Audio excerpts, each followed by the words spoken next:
Hi, this is Marsha. And this is Kelly. We are the Two Ewes of Two Ewes Fiber Adventures. Thanks for stopping by. You'll hear about knitting, spinning, dyeing, crocheting, and just about anything else we can think of as a way to play with string. We blog and post show notes at twoewesfiberadventures.com. And we invite you to join our Two Ewes Fiber Adventures group on Ravelry. I'm 100 Projects. And I am Better in Motion. We're both on Instagram and Ravelry, and we look forward to meeting you there.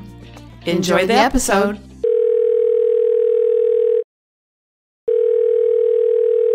Good morning. Hey, Marsha, how's it going? Pretty good.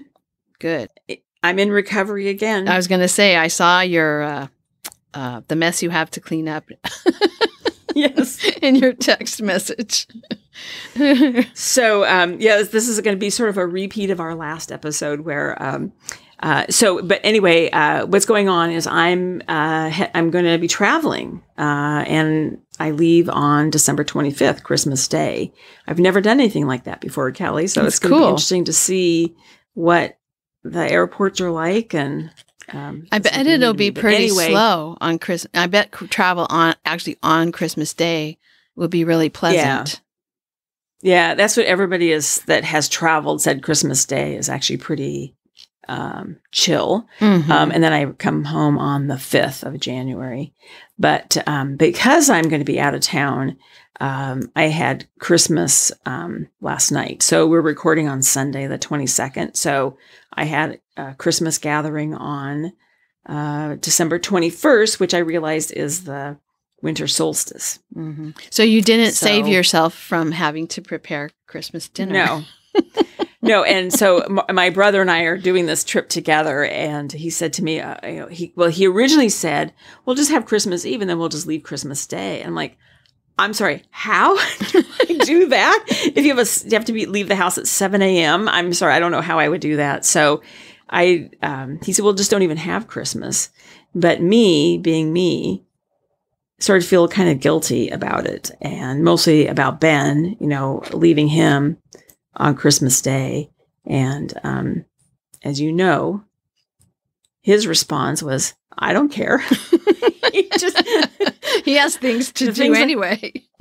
Yeah, I mean, the things I worry about, So anyway, I felt kind of guilty about it. I don't really know why I did. So it's just all those years of preparing Christmas for your family. Yeah. Right.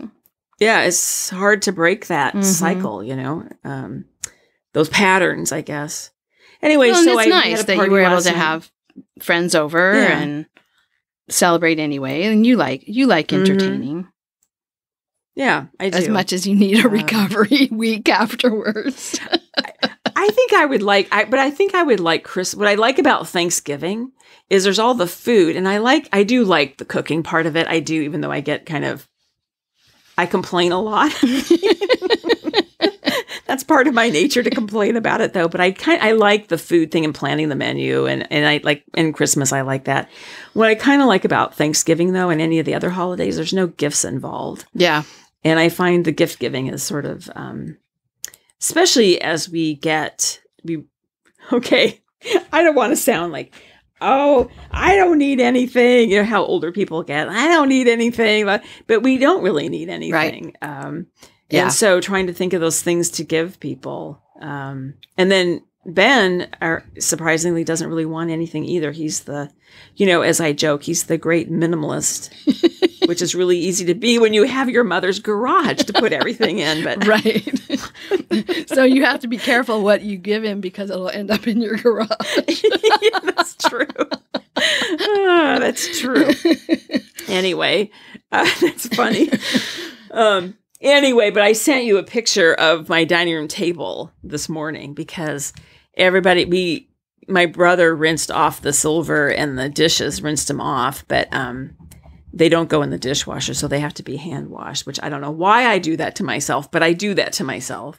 So, but I sent you a picture this morning of the table, and it's covered with coffee cups and wine glasses and water glasses and and the debris of those Christmas crackers, paper everywhere, and paper hats everywhere. It looks like a a big party happened. Right, like maybe it was a good party. Maybe if you panned out from the picture, you would see people's feet sticking out from under the table where they fell asleep, where they passed out. Yes, everybody crashed out, in front of the fire on the sofa. Yeah. Anyway, oh my! And somebody with a lampshade on their head. Right. Funny. Anyway. But it was fun. So now I have a little bit of cleanup to do. Mm-hmm. So anyway. Well, and you have a little bit of time to get packed and organized and yeah. And are you done with all of the Christmas shopping stuff? Yeah, all that's done. Yeah. That's what I did yesterday. I went out and finished the Christmas shopping. Yeah. Well, mostly finished the Christmas shopping. I still have a few things I have to think about. Yeah. Again, those things that like what can you do that's not a thing, right? Mm-hmm. Or that will be like food or for people who really don't need anything more. Mm-hmm. So yeah, in fact, I sort of feel like we should just eliminate this gift giving thing at this point. But anyway. Mm-hmm. We'll be at my niece's for part of, for the brunch on Christmas Day. So that will be fun. Mm-hmm. They just moved into a new house. So she's excited to show off the new house. And I'm making food. My mom's we're all bringing food because they just moved in. And she wanted to have it at her house. So we're doing that. I think that's really nice. I think that's the way to do it is everybody brings something and participates, Mm-hmm. Yeah, and it won't be, it won't be long. I mean, I don't, well, it could be, but I don't plan to stay hours and hours and hours. So let the kids have time to, play with their stuff without a bunch of grown-ups around. Watching and commenting on everything that they, Yes. So, yeah. Well, I wanted to ask you about the dogs because you, when we were recording the last time, Robert came back with straw bales. Oh, yes, that's right. And you posted a picture, and I wanted to ask, how's the training going with the barn hunt training? It's going really well. I've been just so he for a while he just had them piled up, and I was just having the dogs practice. Getting up on them and getting down, like if I tell them to climb, because that's one of the things they have to do is they have to climb up on the bales. Besides find a rat, they have to climb up on the bales. And then another thing they have to do is go through a tunnel. So I started, and we had done a class where they practice with the tunnel. And basically, I mean, each of the dogs got a few times to go through the tunnel. And then I kind of got an idea of what the trainer did to help them, not be afraid of it, which my dogs really weren't afraid of it. They were okay going through the tunnel, but just teaching them what that word means so they know when you say it. So the first thing I did was I put, we had the two bales next to each other, like with a throughway, in the middle. And so I'd have them go through without a top on the tunnel. And then I put one bale on the top. So it wasn't really very long. It was just the width of one bale. It wasn't really like a tunnel. And then after it had been out there for a few weeks and they played on, jumped up on it and we, played around it and stuff. Then Robert came out and helped. Well, I helped him, but he mostly did the toting of bales to cover the tunnel totally. So now the tunnel is covered all the way. It's the length of two bales, and it's covered totally by the other bales.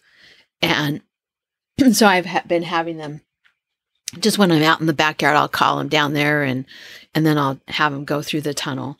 And they like it. They think it's really fun, and they like to jump up on the bales too. In fact, I almost got a black eye the other day because I was telling Bailey to go through the tunnel and she was thinking she was going to jump up on the tunnel. And I went down and she went up. Like, okay, let's not do that again.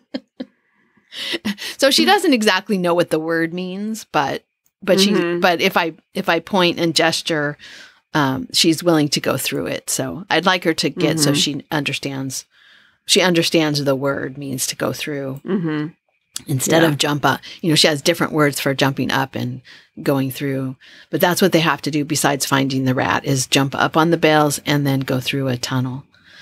And the rat is never inside the tunnel. That's the hard part, is that they very quickly learn that the rat is not inside the tunnel. And so if they're interested in finding the rats, they sometimes are not interested in going in the tunnel. So, and there's a barn hunt trial on, I think it's the 30th, 31st, and 1st. Or maybe it's the 29th, 30th, and 31st. I haven't entered. I mean, over New Year's? Of December, yeah. New Year's. Oh, okay. And I haven't entered, but I think if I entered Barry, I think he would do it. He was very excited about finding the rat when we went for the class. So I think he would search for it. Bailey just is nervous in new places, so I'm not sure she would. I'm not sure she would do it without having class, going to class and doing some practices. So I don't know. I'm thinking about, because you can enter, if it's not full, you can enter that day, I think. So I'm thinking about maybe going at least one of the days and entering. So we'll see. We entered her the last time when I went in summer. We entered them both in the instinct test, and they both got that. They both passed that one. And then we entered her in the hunt, one of the hunt sessions, and she did not qualify. She didn't know what she was there for. But I didn't enter him because I was afraid he would pee on the bales because he wouldn't know what he was there for either. But now that he's had some exposure to the scent of the rat, I think he would know what he was doing. So we'll see. I will report back. Okay. About whether I do that or not over New Year's. So anyway, so I do have some news for us, Marsha. Yes. So the first thing, I just want to welcome Wheezy Payton as a new Patreon patron. So thank you, Wheezy, for joining in and being part of the patrons who help to support our show. Yes. Really appreciate it. And then the other thing I wanted to talk about is if anybody needs a Christmas present. That's not a minimalist and wants. Yeah, that's not a minimalist. I have knowledge now about 2 looms that are available in my area. So the one of the looms I posted on our Ravelry thread already. There's a LeClerc in Aptos that is looking for a home. From the pictures I've seen, it's a counterbalance. It looks like it's a counterbalance loom rather than a jack loom. So a sinking shed loom rather than a rising shed loom. And it's a 36-inch weaving width and 4 harnesses. So that one's available. And I think the seller is motivated to sell. She's moving. What I heard, it was Charlene who notified me, let me know that she had a friend in Aptos who was looking to get rid of her loom because she's moving. And she didn't want it to go to the landfill. And, she had said if she can't find anyone, that's what she was going to have to do. And so I said, yeah, I'd help her find someone to take her loom. So she's motivated. I think the picture that was sent to me, she had a price of $400, which is a good deal. But I actually think that she might be willing to negotiate on that. And then we have another loom, which I just found out about this morning. It was in my email from Terry, who actually lives here in Salinas and is a listener. So, hi, Terry. Nice to meet you. We'll have to actually meet in person sometime. She said she's a longtime listener of the podcast and recently got a large floor loom that she just doesn't have room for. She says it comes from Berkeley, has all its pieces, and is in really good condition. So I just saw the email this morning. So I have not gotten back to her about the size, the weaving width, and the number of harnesses. 36 inches is a pretty popular weaving width, so I wouldn't be surprised if it was not 36. I'd be surprised if it wasn't 36 inches of weaving width, which makes it about 40 inches wide overall. So anyway, if people are interested, and she said, she's looking for someone to purchase it, but again, she just doesn't have room for it. So she said it would definitely be a good deal for them. So that's 2 looms available if anybody wants a Christmas present. Any of our winter weave along people who are currently rigid heddle loom weavers and thinking about a floor loom, there's a couple of opportunities there for you. Yeah. And if you're not super local to me, I could work with someone who's, maybe not super local, but we could meet somewhere and I wouldn't have to drive too far, but could take off some of the distance. I could, pick it up and ferry it somewhere where you could pick it up from me. So yeah, get in touch if you're interested in a new loom. And the one that's in Aptos she's moving in January. So that's a pretty tight timeline. I don't know about Terry's, timeline. There might be a little more time for that one. And I'll get more information. I'll put more information in the thread, in the Ravelry thread, so that once I talk to her about that. So yeah, looms are available if anyone wants to become a weaver, or continue their weaving journey into a floor loom. So, well, that's exciting. Yeah. So hopefully we'll help find homes for them. All right. Yeah. Well, so anything else? Nope. But speaking of weaving, I can go into my projects. Yes, I was going to ask about, because I'll talk about weaving too. Okay. In a second. So go ahead. So I've decided that the woven squares blanket is finished. I have it laying on the sunroom sofa, which is really beige and boring. And so it's like it's not like a what do they call it? The sofa cover? It's not like what do they call that? You made them to cover up slip cover. It's not like a slip cover. It doesn't. It's only about 5 feet long, so it doesn't go the length of that sofa because it's pretty large. But it looks really pretty.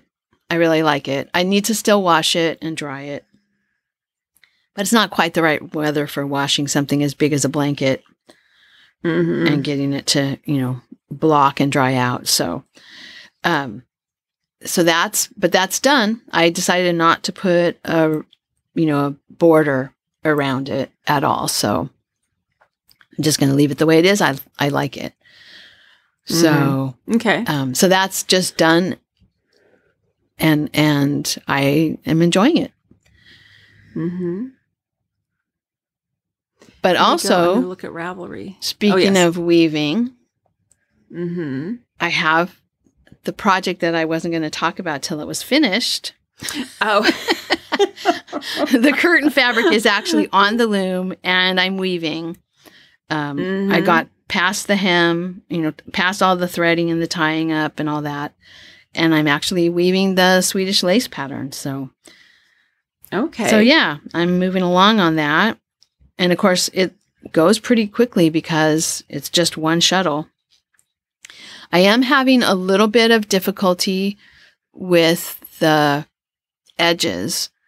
The warp is cotton linen, and the weft is linen.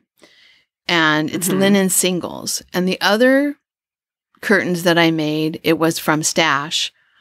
It was linen singles from Stash, so Spirit yarn. And I don't know how old it was, but it was a lot softer. And I don't know if it had softened over time or if it had was just yarn that was made softer to begin with. But it's basically the same yarn that I'm using. I bought some to make this set of curtains. So they'll be slightly different. Pretty much the same color, same yarn, except it's stiffer. And so as you turn the corner to make the edge, right, the shuttle comes out and then goes back in. I don't want it to pull in, so I'm leaving space, but then I have a little loop sticking out because it's so stiff. Right, yeah. It's just not nestling in to the fabric the way that it did with the other one. So I'm having a little bit of trouble getting adjusted to the difference in the weft yarn and getting the edges not to be pulling in, but also not to have a big loop hanging out the side. So that's been a little bit challenging, but I'll get that rhythm down. And I'm pretty sure that a little tiny loop on the edge will easily just wash. When I wash it, it will just adjust. Yeah. So. Yeah. So I think that will be fine. I've had that problem with, I'm trying to think what it was. The tea towels that I wove. Do you remember I've only had 2 weaving projects. So the tea towels I did from the kit. Do you remember I ran out of there was kind of a, like a hot pink color that I don't know what color it was. But anyway, I was worried I was not going to have enough. So, and it turns out I didn't have enough. So one of the tea towels in the middle, I did another color and it was really, stiff. It was a very similar color, but it was, and so I had the same issue when you would go back, it would leave kind of a little extra loop there on the side. And I think because, to your point, what you're saying is that the yarn was stiffer. And so this yarn was stiffer than now that I think about it, maybe it was linen or something. Yeah, it might have been something I had in the stash. Yeah. So. And did it wash out? Did it wash up nicely? Did the edges come out okay? No, it didn't. But let me just say, I think yours will be fine because that was my first weaving project. So, and you're have many more years. You have more miles on that loom than I do. Yeah. So yours will be fine, I'm sure. Yeah. I think it was me partly. Okay. So yeah, I'm adjusting to it, and they've gotten better. When I was weaving the hems, I had a lot of trouble. I had to weave like 4 inches for the curtain hems. And that 4 inches is a little gnarly, but by the time I got that 4 inches done, I was a little bit better. I had the rhythm going a little bit better. So, yeah. So yeah, I'm going on that project, and I hope to be.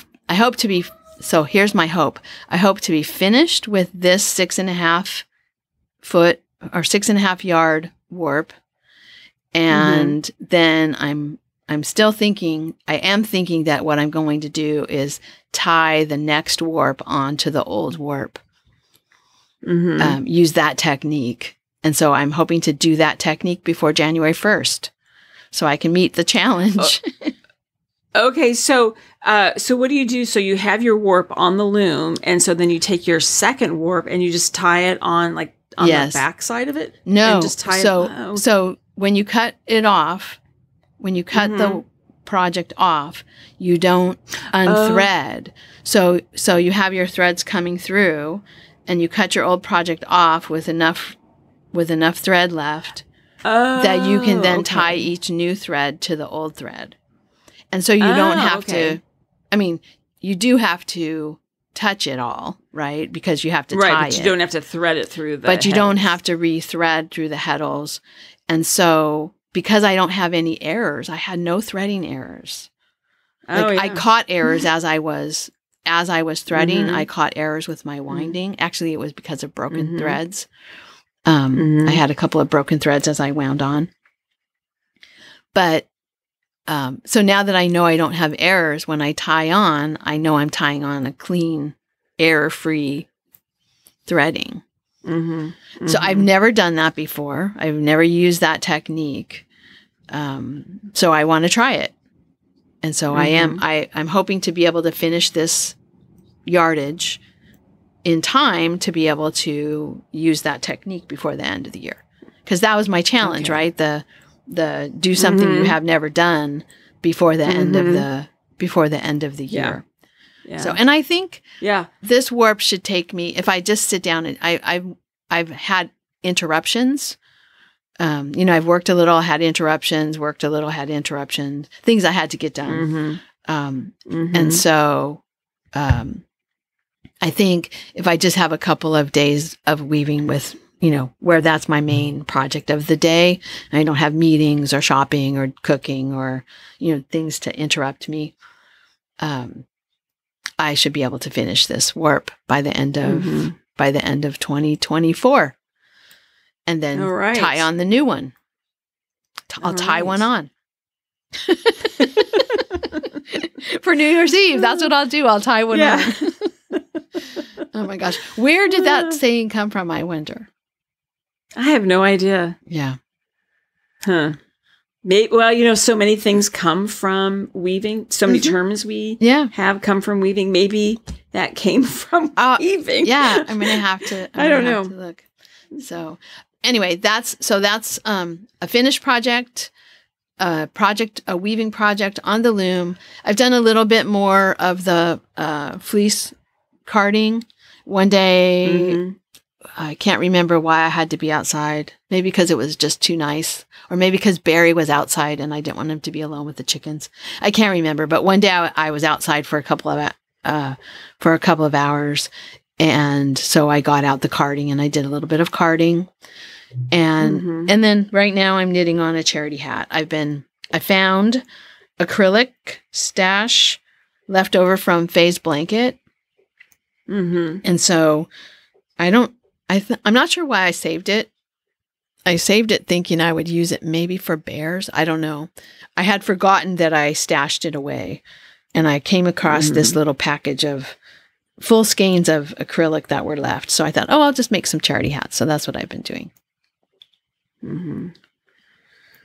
So that's what I have on the needles right now. A bright pink hat. So okay. What about you? Well, I have a finished project. I finished the climbing emotional support chicken. Oh, yes. I saw that picture. So funny, Marsha. So cute. I'll post. I usually just post one picture of a finished object, but I will have to post a couple angles of the finished object. So, and did you see the eye? Yeah, because I texted you the picture. You saw the eyes where I put the white behind them. I think it looks pretty cute. Yeah, no, I think that was a good way to do it. One of my chickens, you couldn't really see the eyes, and I think it would have been better, better that way. But that was one I gave away. Yeah. Anyway, so I finished it. Anyway, I did make the with the, I think it's called the French knitter. I made the rope out of that. I made 1.5 yards or whatever. I wound it all up, and that's around one around the neck, and then I attached the carabiners, a whole bunch of those little mini carabiners to it. I knit a little chalk bag. I did run out of time. I was going to try and use this new sewing machine that has the embroidery feature to spell out chalk on it and on a piece of fabric and then sew that on, but I ran out of time. I didn't have time to do everything I needed to do, and it's getting down to the wire. So I just knit the bag, and I made little yarn overs to make holes. So then I thread like a little drawstring through it. And then I made a hat for the... Cute. for the chicken. And I don't know if I said this in the last episode or if we were just talking, but you remember when I was on the East Coast, I went to a yarn shop and they had little packets that you could buy of the yarn for the beak and the comb and wattle. And so do you remember, I think we were just talking that I said I knit them, but there's so little I lost them. Yes. Anyway, I did find them. I finally thought, I just have to find these things. So I found them and they were mixed in with all of the yarn. Somehow I must have just thrown them in there with all the yarn that was in the basket. So I found those and got those attached because I really didn't want to have to reknit them. Mm-hmm. And then you saw it, I knit a little hat for it. And I know. And then when I was at that same yarn shop on the East Coast, they sold little square hearts. So did you see? I saw the heart. Yeah, really cute. Yeah. Yeah. And then now I have to laugh because I've been talking about Ben about being a minimalist and not wanting anything. Now an emotional support climbing chicken is a ridiculous thing to give to somebody who does not want things, and especially things that have literally no purpose at all. So it's kind of stupid, really. But so he also, so we did not open presents last night. He's going to come over today. We're going to eat leftovers, and he's come over today, and I'll give him the chicken. But then I wrote him a check and put it in an envelope and a little Christmas card, and then used the hole punch to make a hole through the card, and then the envelope, and clipped it to the chicken with one of the carabiners. Oh, cute! So he'll get a much more enticing gift when he opens up the check, but chicken. Anyway, but he has a sense of humor, so he'll get a kick out of it. But it is kind of ridiculous, and he likes your knitting. But anyway, he's a good recipient of your knitting. So. Oh yeah, he's very, he loves he really does. Like he wears that sweater too. And it's one thing for people to be appreciative of it and say they like it, but it's another thing for them to wear it and to show up a lot of times without even asking, hey, where's that sweater? Right. He wears it a lot. So, anyway, so that's done. Graphito, I'm working on that as we're sitting here, and nice. I have knit about 8 inches of the body. So, and Kelly, when you're, let's see there, after you do put the arms on waist yarn, and then from the armhole down, there are, I believe there's going to be 4 stripes of the contrasting color. I finished the first 3, and I'm knitting that section of stockinette, which is 33 rows before I do the last, row of the contrasting color, and then I start the ribbing. Yeah, that's kind of where I am, except, and I got to the end of the rows where I'm supposed to start the ribbing, but I still have not tried it on to find out if it's long enough. But yeah, so you're in the middle of that stockinette section. Yeah, I'm on I'm knitting on row 16. Okay. So you're about half done. Yeah.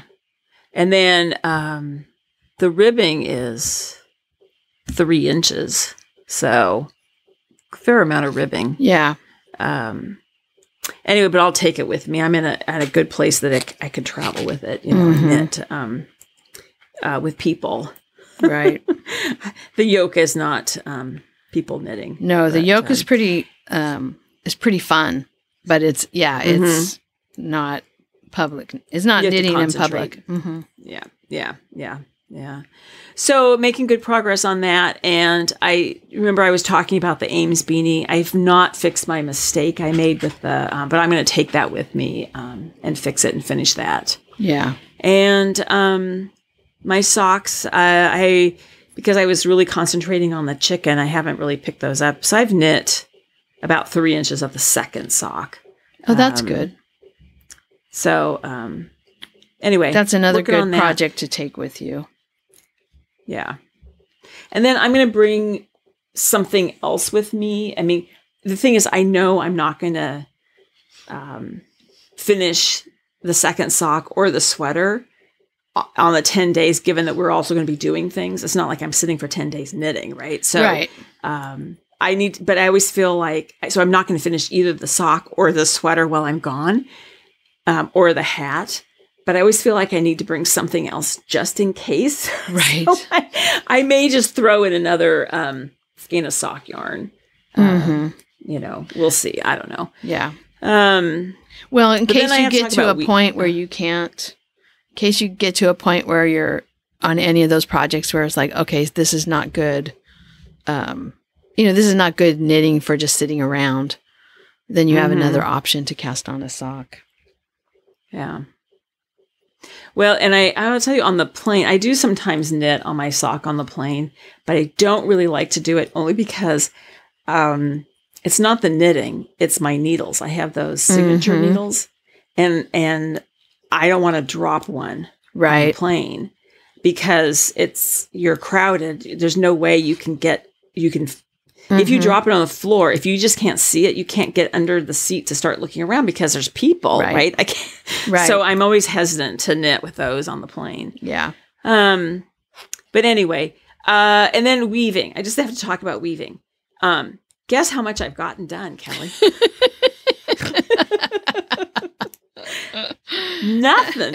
Not one single thing. Huh? So I have to. So the last time we recorded, remember I said I was going to go down there and I was going to go down to the basement and wind the warp. And that didn't happen. And about 3 days later, I thought, that's it. I've been busy all day long. It's now 4:30, or 5 o'clock or something. I'm going to pour myself a drink. Actually, maybe it was earlier than that. Anyway. I poured myself a drink. I went down and I thought I'm going to get out my my notebook for my class, just a refresher on winding the warp. I mean, I know the concept, but just like, don't make mistakes. Let's just read, and then I'll read the pattern and how many ends I need and read this whole thing. And I was down there reading it when suddenly I get a call and my brother was coming over to do something. And I thought, screw it. Just let's screw it. I can't do. And I find, I'm a new enough weaver. I think there's two things I want to say about this. I'm a new enough weaver that I can't do it. I can't wind a warp in like I have an hour here or an hour there to do it. I need to, this is kind of silly, but I feel like I need to clear the day. Because you have, as I say, you have a lot of mileage on your loom and your warping board and all this because you've done it for a long time, and I haven't. I've only woven 2 projects that I wound my own warp, that was outside of the class. Right. So I feel like I need more time.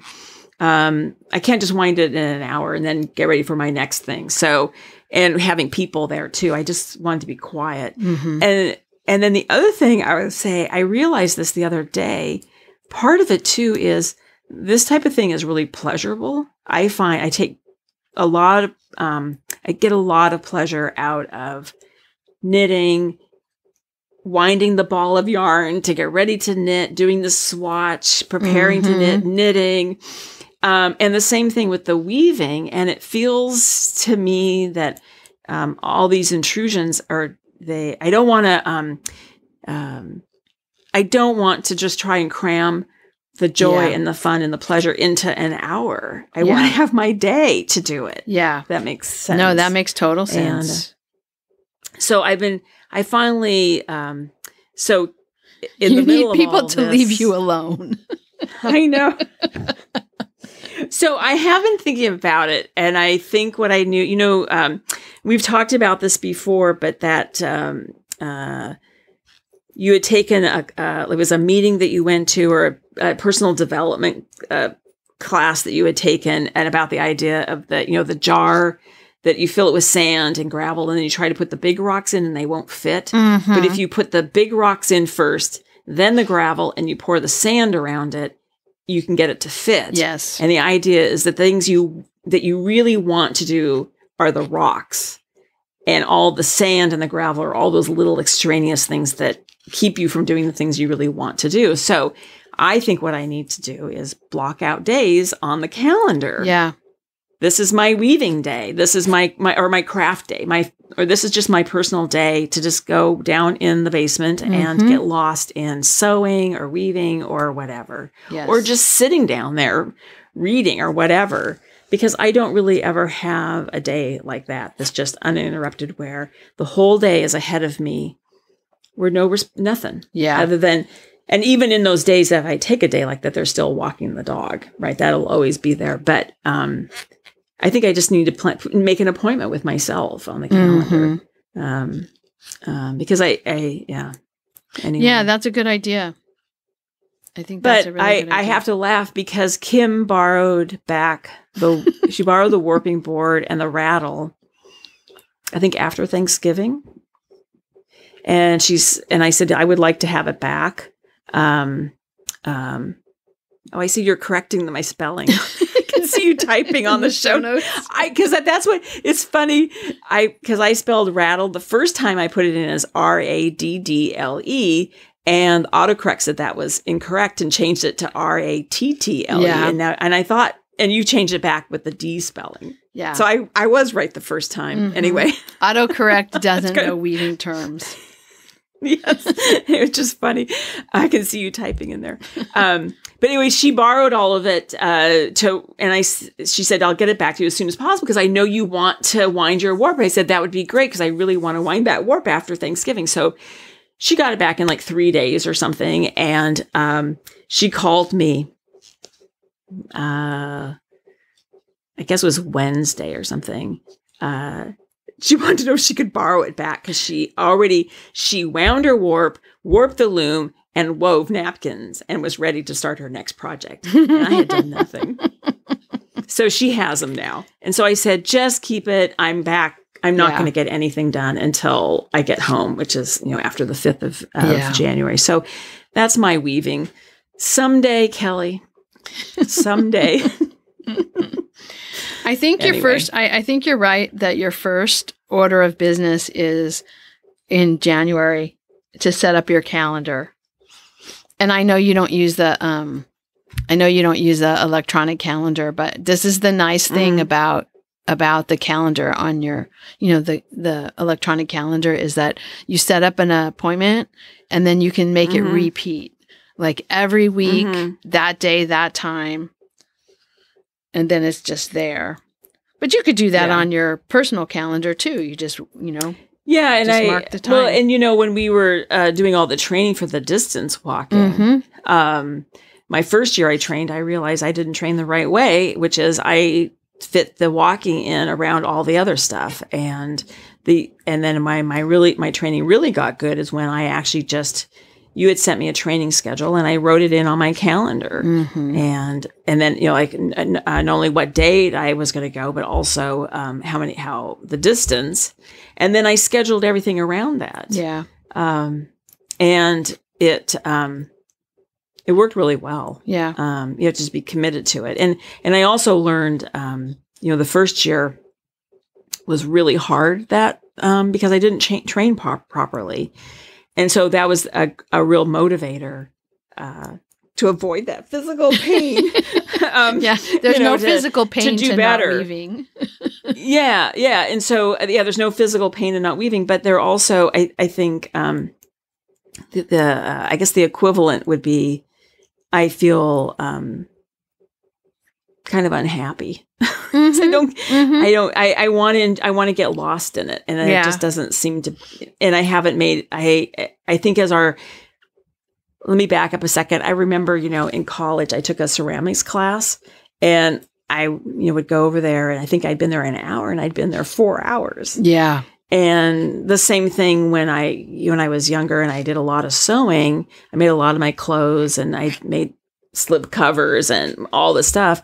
And it was the same thing where I think I'd been maybe in the basement sewing for a couple of hours and it was past lunch. I wasn't even hungry. I was so involved in what I was doing. And I think as we get older, as we have more responsibilities or we think we have all these things that we have to do, that things can't wait.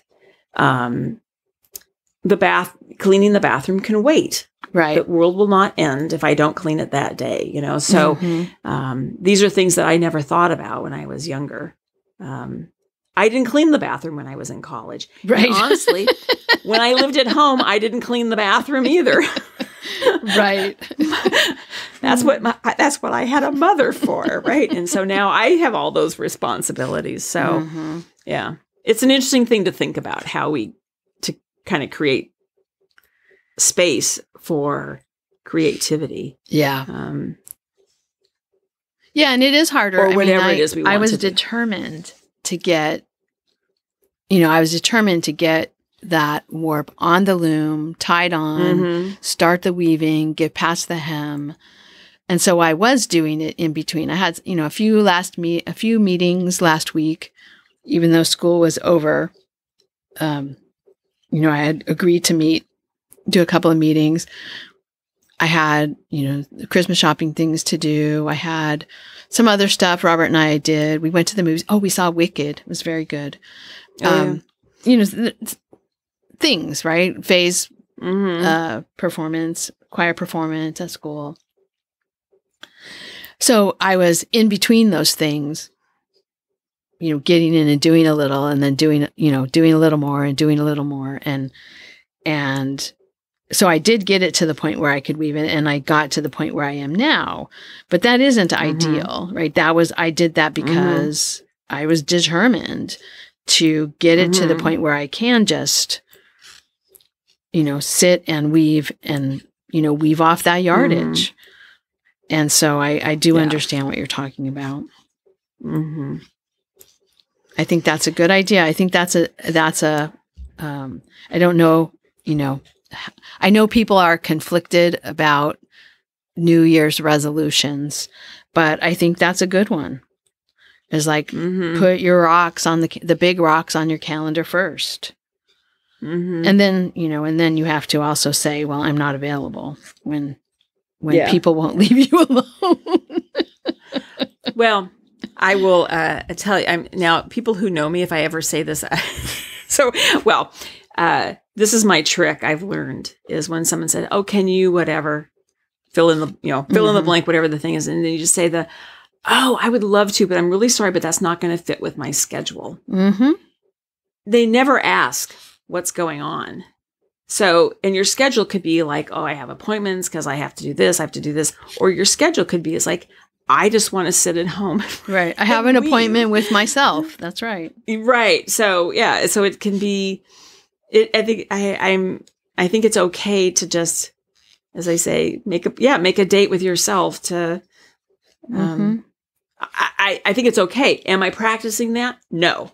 But I think intellectually, I think it's totally okay to do that. I just have to put it into practice now. Yeah. So, yeah. As we say, we'll check back. Yeah, really. Nothing will change. I'm a creature of habit. You'll report out. I'll be saying the same thing in a year. Anyway. We're all a work in progress. I know. Anyway, okay. Well, we have one last thing, Kelly. You wanted to mention an email that we got. Oh yeah. So we had talked last time. I'm reading the show notes here. We had talked last time about our Thanksgiving preparations, and I had talked about the cheating that I did to put the mashed potatoes back in to be reheated. And Sharon sent an email, and she said, we do the mashed potatoes early and then put them in a crock pot on low to keep them hot. They can go for hours and still be fine. This is easier than reheating or mashing them at the last minute so they stay hot. Love your podcast. So thank you, Sharon. I'm not sure what I did the one year where they turned out really super gummy. Maybe I put them on too high, or maybe they just weren't creamy in the first place. Maybe I don't know, but they were I didn't like how they came out. So I'm going to have to do a little bit of looking at recipes for putting them in the crock pot. My mom said she does it too, and it works fine. So, so I think I'm going to have to rethink. And I used to do it, Kelly, when I would make the sweet potatoes with the chipotle and the chipotles and adobo sauce. I would make them ahead of time, and I just put them in a crock pot, and then I took them. My cousin used to host Thanksgiving, and I take them to her place and just plug in the crock pot. Mm-hmm. And by the time we ate, they were warm. So okay, yeah. So maybe maybe I'm just misremembering. Maybe I just made bad mashed potatoes in the first place, and then when they got into the crock pot, they didn't get any better. And really, maybe what I just needed to do was add a little more liquid. Mm-hmm. So anyway, I'm going to have to try that crock pot. It is easy to put them in the oven to reheat because I do have the second oven. But there are years where people bring things that need to go into the oven. Yeah, and it'd be easier if my mashed potatoes weren't also in there. Mm-hmm. Like if my other niece comes, I usually make a stuffing that doesn't go in the turkey because she's vegetarian, and that that's one of the things that would be in the oven at that time. Yeah. So anyway, thank you, Sharon, for the tip. I'm gonna have to. Maybe I should try it when it's not Thanksgiving. Mm-hmm. Maybe I should just make mashed potatoes, put them in the crock pot, keep them warm until dinner, and see how it goes. Because you know how it is. You don't want to have food that doesn't turn out when you have all those guests. Right. You don't always want to experiment. You want to practice. Guests. You want to swatch. You're swatching. I'm going to swatch my mashed potatoes. Yes. Oh my gosh. Funny.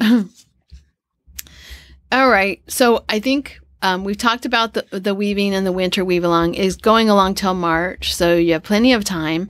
But if you are going to join our challenge sometime between now and January 1st, do something in weaving that you haven't done before. So, there's all kinds of things you can do.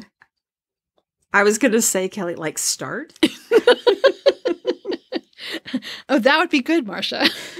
Your thing could be before January. Well, you'll be away, but I was going to say before January 1st, you can actually just put weaving appointments in your calendar.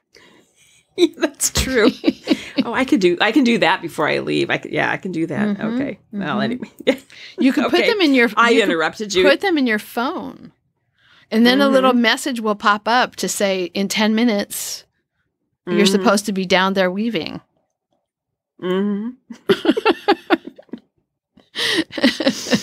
Put your phone on Do Not Disturb. Lock your door. Hide your car so no one can tell you're home.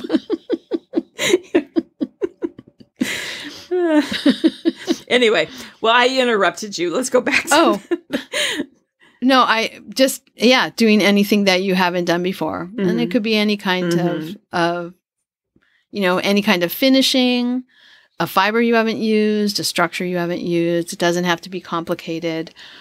Just something you haven't done before. Weaving with a type of yarn you've never used before. If you haven't ever woven with your hand spun, you can make a little yardage with your hand spun. Or make the shoelaces that we were talking about in the last episode. Yeah, that I have cards to do card weaving. That's one of the ways that you can make shoelaces. I think that would be kind of fun. But that's not on my calendar for this year. I need to get these trailer curtains done.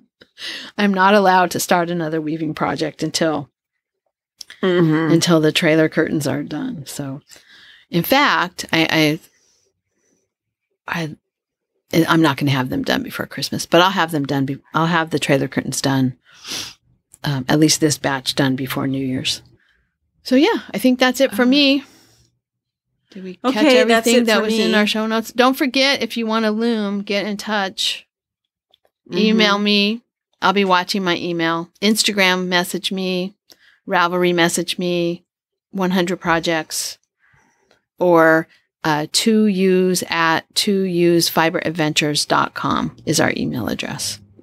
Yeah, get a loom and you can participate in the winter weave along before it ends March 31st. Yeah.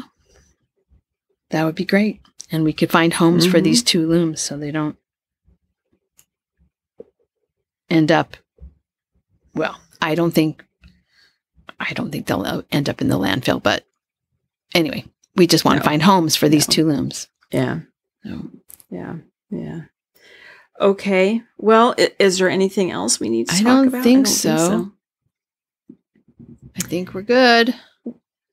Well, I was going to say to you, I think I'm going to get off the phone and go throw a rock in my jar. Oh, nice. Okay. Because I have a deadline of January 1st to put dates on my calendar. Mm-hmm. Well, that's good. Yeah. Anyway. Yeah. No, the truth is I'm going to go wash dishes. Oh, yes. You do have a lot of those to do before you... I'll clean it. But no, I think I will do that today. I think that's a good idea to just put those dates on. Just start out with 1 day a week. Just start that and see. Yeah. So, okay. Yeah, you're worth it, Marsha. Yes. 1 day a week, well, at least. Yeah, 1 day a week. Well, as I say, have a good Christmas. I feel like Christmas is over because I just celebrated mine, but everybody's getting ready to celebrate Christmas. If you do celebrate Christmas, Merry Christmas. And Hanukkah starts the same. Mm-hmm. Yeah. So happy Hanukkah and to everybody who's celebrating. We just had solstice. Happy solstice. Mm-hmm. Mm-hmm. Happy Kwanzaa. There's all kinds of holidays happening at the same time. Mm-hmm. All right. And what was the one that from Seinfeld? Festivus. Yeah. Festivus. Happy Festivus. It's the holiday for the rest of us. Anyway. All right. And have a good New Year. And have fun weaving. Yeah. Enjoy your trip. I'm sure you'll send me pictures of your travels. So. Mm-hmm. No, it'll be fun. I think there's lots of things planned. I don't think I said where I'm going. Oh. I'm going. I was like, where's she going? Where's she going? No, it's a mystery. Maybe I shouldn't say. Maybe I should just start post pictures and people can guess where I am. No, I'll just tell people. I'm going back to Palm Springs. The friends that bought the house down there. Remember, I went last April. That's where I'm going. I'm flying down there. My brother and I are going to fly down, and then we're going to go to Joshua Tree.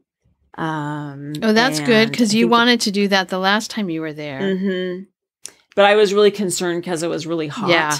And they said it's around 75 to 80 right now during the day. 70 to 75, and then a couple of days it's hit 80. So, and then they've also planned for us to go, I think 3 nights we're going to go into Los Angeles. And we're going to go to the Huntington. Oh, nice. We're going to go see I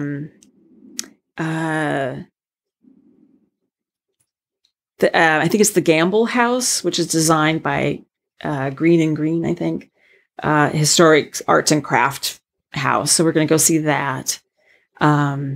I've never done this, but they want to do one of those tours of the stars houses. Oh yeah. So we're going to do some real, like, I think touristy stuff, which will be super fun. I think that'll be fun. Yeah. The Huntington so is nice. My mom, well, I haven't been there, but my mom and Dennis used to go every time he had to travel.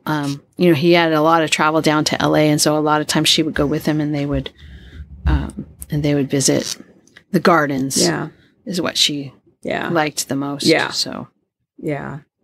So I think it's going to be kind of a fun trip. Yeah. And, but I have to figure out because I knew we were going to be down there over New Year's, but it didn't really think about New Year's. And I think we're doing some sort of New Year's celebration out someplace, which suddenly sent me into a panic, Kelly, because what do women always say? What am I going to wear? Yeah. What am I going to wear? So, but Palm Springs is kind of casual, but then this is beginning the height of the season, because the weather's nice and it's the holidays and it's New Year's and I don't know. Yeah. But I'll figure it out. It'll be fun. Anyway, okay, well, like I'll report in. Okay. Yeah, I'll report in. Okay, we'll talk. Alrighty. Bye-bye. Bye. Thank you so much for listening. To subscribe to the podcast, visit 2ewesfiberadventures.com. Join us on our adventures on Ravelry and Instagram. I am Better in Motion, and Kelly is 100 Projects. Until next time, we're the Two Ewes doing our part for World Fleece.